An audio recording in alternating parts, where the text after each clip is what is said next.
Aujourd'hui, dans cette vidéo, nous allons parler de l'impact que peuvent avoir les réseaux sociaux, notamment sur le monde politique. Nous allons avec vous regarder le micro-trottoir que nous avons fait à ce sujet. Nous nous permettrons de l'entrecouper, vous communiquer quelques informations comme le taux de pénétration par l'âge, le nombre d'heures que passe en moyenne un Français sur les réseaux sociaux et quel réseau social, le nombre d'utilisateurs de réseaux sociaux en millions en France avec une projection jusqu'à 2028, et les pourcentages de cyberviolence sur les réseaux sociaux pour les personnes de 18 à 30 ans.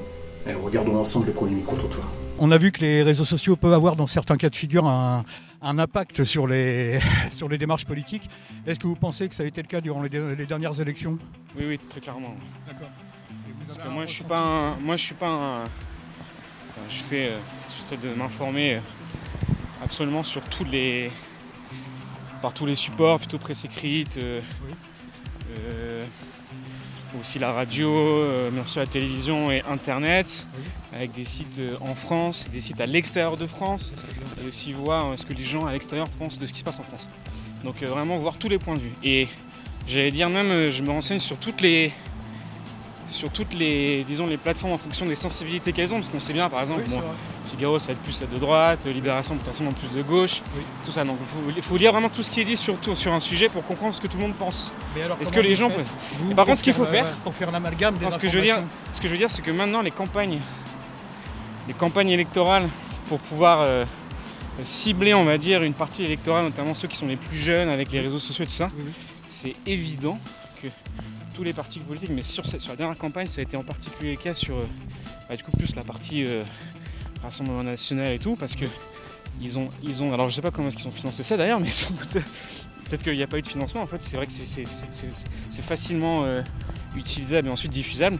Mais je sais que Jordan Bardella sur TikTok, il était partout. Moi, j'ai pas TikTok. D'accord. Mais je sais qu'il était partout. D'accord. Je sais pas s'il était aussi, par exemple Jean-Luc Mélenchon ou la Nouvelle France, Insoumise.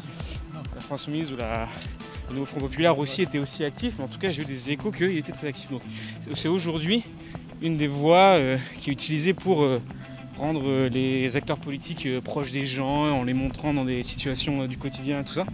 Alors je sais pas si c'est intéressant, parce que moi ce qui m'intéresse c'est plutôt ce qu'ils défendent ensuite comme idée, et comme valeur et comme programme et ce qu'ils le mettent en place. Donc voilà, par contre de fait ça a eu un effet énorme je pense sur la popularité de certains candidats, et c'est peut-être comme ça maintenant que ça se fait. D'accord. Mais c'est dommage qu'on n'ait pas plus dans le fond, quoi. Voilà. Attention. Moi j'ai fait y aller dans le fond. Je vous remercie pour votre amabilité, vous avez été vraiment très, très sympathique. On commence par le taux de pénétration par l'âge d'après le site Statista, site que je vous invite à consulter. Il y a de très très bonnes informations en grand nombre et sur de nombreux thèmes. Les 12-17 ans sont 68% à consommer les réseaux sociaux, donc 68%, ce qui est assez conséquent. On parle bien des 12-17 ans. Les 18-24 ans, 79%, 25-39 ans, 77%, 40-59 ans, 69%, et là commence à décliner, puisque de 60 à 69 ans c'est 51%, et 70 ans et plus 27% seulement. Donc on sent quand même une fracture numérique à partir d'un certain âge. Alors justement pour les réseaux sociaux, certaines personnes disent qu'en fait s'il y a eu une poussée d'un parti aux dernières élections législatives, peu importe le nom, on s'en fiche, c'est essentiellement dû aux réseaux sociaux. Ils pensent que les réseaux sociaux ont eu une capacité d'amener des votants qui étaient dans le doute vers ce parti-là. Est-ce que ça vous semble crédible, la capacité des réseaux sociaux aujourd'hui d'influer ainsi sur des élections en France, surtout les élections législatives? Non, je pense que c'est surtout qu'il y a une saturation au niveau de certains Français sur différents sujets. Aujourd'hui, on voit qu'il y a des différences sociales et on tape toujours un peu sur les mêmes, sur on va dire la classe moyenne plus. Et voilà, aujourd'hui ces gens s'en plaignent et les derniers présidents et les derniers partis n'ont rien fait pour on va dire améliorer les choses. Donc voilà, aujourd'hui les gens ont envie d'essayer, pas quelque chose de nouveau, mais ont envie d'essayer d'autres partis pour peut-être se dire qu'il va y avoir une amélioration ou une différence au niveau de la politique actuelle. J'ai une question qui concerne mon trait. Ah, je vous lance. Depuis tout à l'heure, je me sens trépiné. Je veux parler, moi aussi, je veux parler. Non, après, ça, je suis d'accord, mais par rapport au réseau, je pense qu'effectivement, il y a quand même une grosse influence aujourd'hui.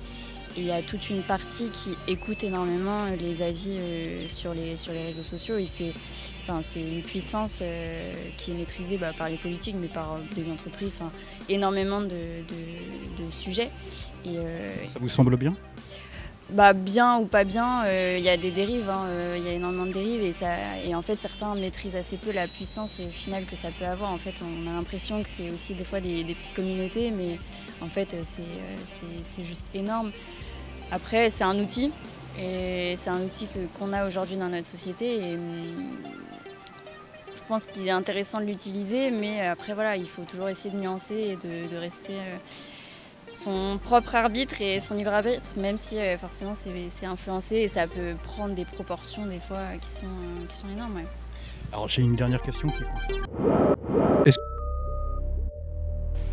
Maintenant, voyons ensemble combien d'heures nous consommons les réseaux sociaux par mois. En janvier 2023, Meltwater We Are Social communique les informations suivantes. Nous consommons 11h42 par mois YouTube, 12h54 Facebook, 8h36 Insta, 5h30 WhatsApp et 21h24 TikTok. Donc on voit que TikTok est le grand gagnant de la consommation mensuelle.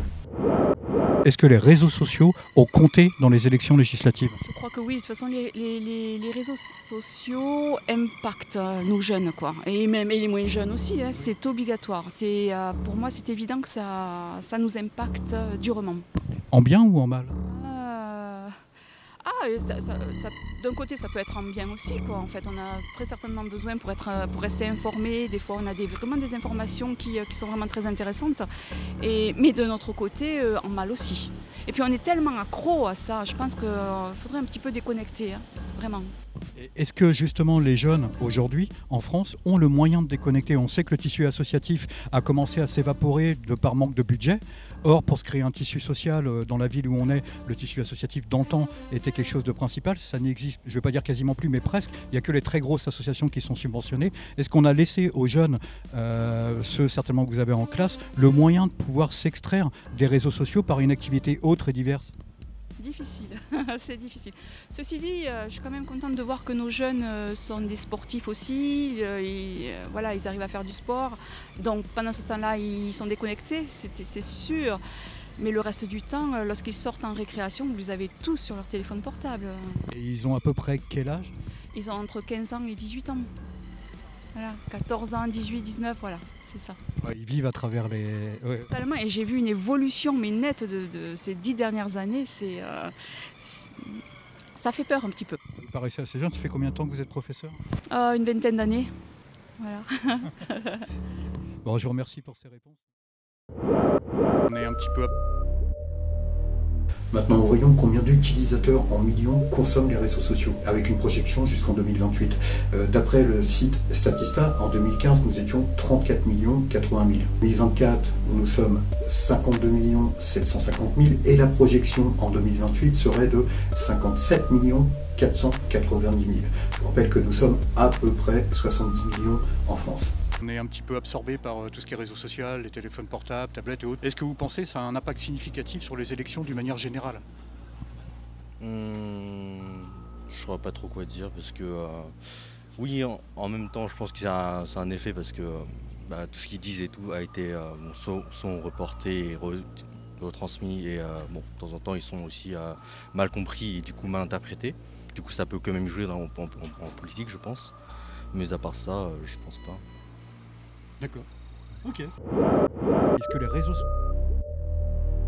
Toujours d'après Statista, avec un sondage effectué entre juillet 2022 et juin 2023, vous pouvez voir le taux en pourcentage d'internautes utilisant les réseaux sociaux de manière régulière d'après l'âge, d'après leur date de naissance, d'après l'âge. On peut remarquer que les baby boomers sont ceux qui consomment le plus Facebook. Ils sont restés bloqués sur Facebook, et pourquoi pas. Est-ce que les réseaux sociaux ont eu un impact sur les élections législatives ? Il y a eu un impact évidemment par les réseaux sociaux. Par ailleurs, c'est pour ça que je ne regarde pas trop les réseaux sociaux. J'aime bien chercher l'information à la source, ou en tout cas qui ont une valeur plus importante, qui détaillent plus l'information, en sourçant et en citant plus explicitement leurs sources, c'est ça. D'où le fait que j'aime pas trop les réseaux. Pourtant, typiquement chez les jeunes de moins de 25 ans, donc j'en fais partie, statistiquement, ils regardent quoi, les réseaux sociaux, et ils s'informent de manière générale dessus. On le voit bien sur certaines chaînes YouTube, sur TikTok ou Instagram, c'est la même chose. En fait, il y a eu un impact. Le problème, et c'est ça qui me gêne, c'est que le rôle du citoyen dans la société et le rôle du politique n'est pas tout le temps mentionné. Et soit l'information est donnée de manière très brute, et c'est débrouillez-vous avec ça, soit l'information est dite plus ou moins interprétée, ou en tout cas dite mais sans source, ou moins bien explicitée, ou avec des sources moins explicitées. Et ça, c'est quelque chose que je trouve dommage à l'échelle d'une société. Je sais qu'il y a des intérêts parfois évidemment derrière, et que c'est un peu le jeu de la politique aussi, mais en tant qu'individu, je trouve ça dommage en tout cas. C'est ça ce que je dirais. Maintenant, parlons de la cyberviolence sur les réseaux sociaux pour les personnes de 18 à 30 ans en 2019.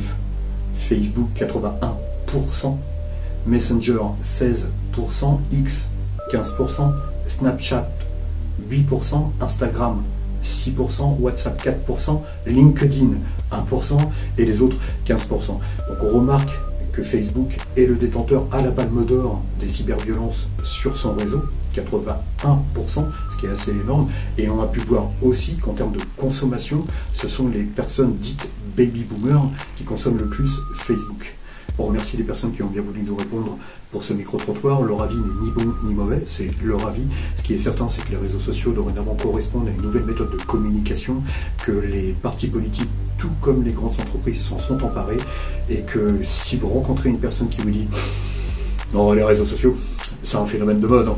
Dans un an, il n'y en a plus », bon, n'investissez pas sur ce qu'ils vous proposent d'acheter. À bientôt.